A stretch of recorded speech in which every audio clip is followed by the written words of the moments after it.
ကဲဒါဆိုရင်ဒီနေ့အမှားကပေါ့နော်တိုးရဲ့ exam မှာပါဠိဘာသာရှိရပေါ့နော်အများဆုံးပါဠိဘာသာရှိရဲ့စကားလုံး10လုံးလေးကို exam ဆန်းတဲ့လေးနဲ့ပြောပြပေးသွားမယ်နော်ပထမဆုံးတစ်လုံးကတော့ purchase ဆိုတဲ့စလုံးလေးပေါ့နော်သူကအမားတို့ပေးချေတီဝယ်ယူသည်ဆိုတဲ့အဓိပ္ပာယ်ပေးချေတီဝယ်ယူသည်ဆိုတဲ့အဓိပ္ပာယ်ရှိတယ်သူ့ရဲ့ synonym ပေါ့စင်တူတဲ့စကားလုံးလေးကတော့ဘိုင်းပေါ့နော် exam ဆန်းတဲ့အနေနဲ့ကကြတော့ we purchase new computers for the office ဆိုလိုတာကကြတော့ကျွန်တော်တို့ကရုံးအတွက်ကွန်ပျူတာအသစ်တွေကိုဝယ်ယူခဲ့တယ်ပေးချေခဲ့တယ်ဆိုတဲ့အဓိပ္ပာယ်လေးပေါ့နော်နောက်တစ်ခုကကြတော့အမားတို့ reliable ဆိုတာじゃ adjective ပေါ့နော်သူကကြတော့ယုံကြည်ရတယ်စိတ်ချရတယ်ဆိုတော့adjective ပေါ့ယုံကြည်ရတော့စိတ်ချရတော့ဆိုတဲ့အဓိပ္ပာယ်လေးပေါ့နော်သူကကြတော့စင်တူတဲ့စကားလုံးလေးကကြတော့ပေါ့နော် dependable ဆိုတဲ့ဟာလေးပေါ့ dependable ဆိုတဲ့ဟာလေးပါexample အနေနဲ့ကကြတော့ she is a reliable worker she is a reliable worker ဆိုလိုတဲ့အဓိပ္ပာယ်ကသူမကယုံကြည်စိတ်ချရတဲ့ worker အလုပ်သမားပါတဲ့ဝန်ထမ်းပါပေါ့နော်နောက်တစ်ခုကတော့အမားတို့ schedule ဆိုတာလေးပေါ့နော် schedule ဆိုတာကြတော့အမားတို့နောင်းလေးရတယ်ဗက်လေးရတယ်ပေါ့နော်သူကကြတော့အချိန်စီရအချိန်စီရင်းဆိုတဲ့အဓိပ္ပာယ်လေးပါ synonym တူညီတဲ့စလုံးအနေနဲ့ဆိုရင်တော့ timetable ဆိုတာလေးရှိမယ်ပေါ့နော်အဓိပ္ပာယ်တူတူပဲပေါ့နော် example စတဲ့အနေနဲ့ဆိုရင် the meeting schedule changed yesterday ဆိုလိုတာကြတော့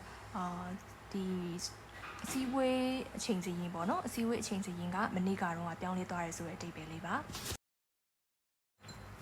အမားတို့နောက်လေးလုံးရောက်စလုံးလေးကကြတော့ negotiate ပေါ့နော် negotiate ဆိုတာကြတော့အမားတို့ verb ဖြစ်ပါတယ်သူကအဓိပ္ပာယ်ကကြတော့ညှိနှိုင်းနေဆွေးနွေးတယ်ဆိုတဲ့အဓိပ္ပာယ်လေးပေါ့နော် synonym စကားလုံးအနေနဲ့ကကြတော့ discuss ဆိုတာလေးရှိမယ်ပေါ့နော်သူကလည်းအဓိပ္ပာယ်တူတူပါပဲ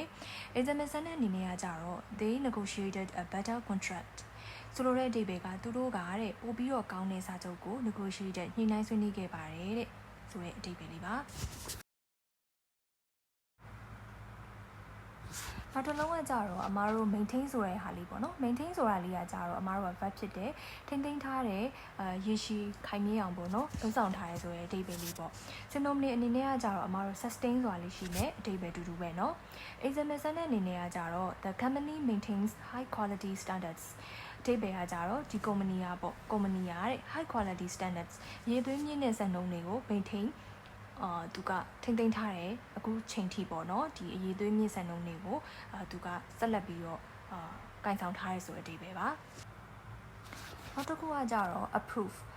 ကကြတော့ verb ပေါ့နော်အမားတို့ကရိယာအနေနဲ့သုံးတယ်သူ့ရဲ့အဓိပ္ပာယ်ကကြတော့အတည်ပြုပေးတယ်လက်ခံတယ်ဆိုတဲ့အဓိပ္ပာယ်ပေါ့နော် synonym အနေနဲ့ကတော့ accept ရှိမယ်အဓိပ္ပာယ်တူတူပဲเนาะ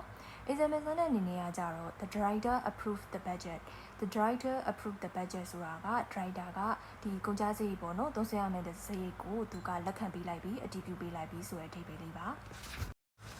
နောက်တစ်ခုကကြတော့အမားတို့ delay ဆိုတဲ့စလုံးလေးပေါ့နော် delay ဆိုတဲ့စလုံးလေးကကြတော့အမားတို့ကနှောင့်နှေးတယ်ကြန့်ကြာတယ်အချိန်ဆွဲတယ်ဆိုတဲ့အဓိပ္ပာယ်လေးပေါ့နော်နောင်တမဟုတ် verb အနေနဲ့လည်းသုံးလို့ရတယ်သူ့ရဲ့ synonym လေးကကြတော့ postpone ဆိုတာလေးပေါ့နော်အဓိပ္ပာယ်တူတူပဲအချိန်ရွှေ့လိုက်တယ်ဆိုတဲ့အဓိပ္ပာယ်လေးပဲပေါ့နော် example စတဲ့အနေနဲ့က the flight was delayed by rain the flight was delayed by rain အဓိပ္ပာယ်ကကြတော့ဒီလေယာဉ်ကပေါ့နော်လေယာဉ်ခရီးစဉ်ကတဲ့မိုးရွာသွန်းနေတဲ့အတွက်ကြောင့်မို့လို့ was delayed ဆိုတာကကြတော့အချိန်ရွှေ့လိုက်ပါတယ်ဆိုတဲ့အဓိပ္ပာယ်ပါ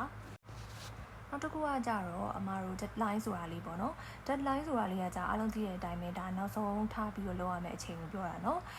သူ့ရဲ့ရက်စွဲပေါ့ရက်စွဲဆိုလည်းမှန်တယ်ပေါ့နော်ဆိုတော့သူက noun ဖြစ်တယ်အမားတို့ synonym အနေနဲ့က due date ပေါ့တူတူပဲပေါ့နော်အဓိပ္ပာယ်က example တဲ့အနေနဲ့ကကြတော့ the project deadline is Friday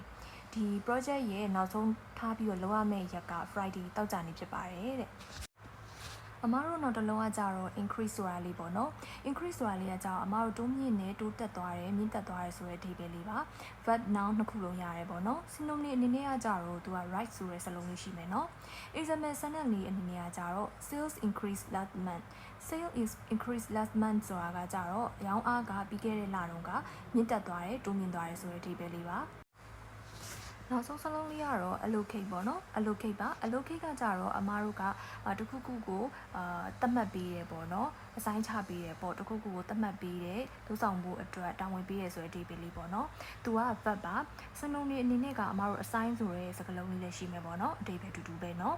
example စတဲ့နေကကြတော့ the manager allocated tasks to the new employees ဆိုလိုတဲ့အဓိပ္ပာယ်လေးကကြတော့ manager ကဝန်ထမ်းအသစ်တွေကိုပေါ့နော်ဘာတွေလုပ်ရမယ်ဆိုရဲအလုပ်ကိစ္စတွေကို allocate ခေတ်ချက်တောင်းဝင်ပေးထားတယ်သတ်မှတ်ပေးထားတယ်ဆိုတဲ့အဓိပ္ပာယ်လေးပါ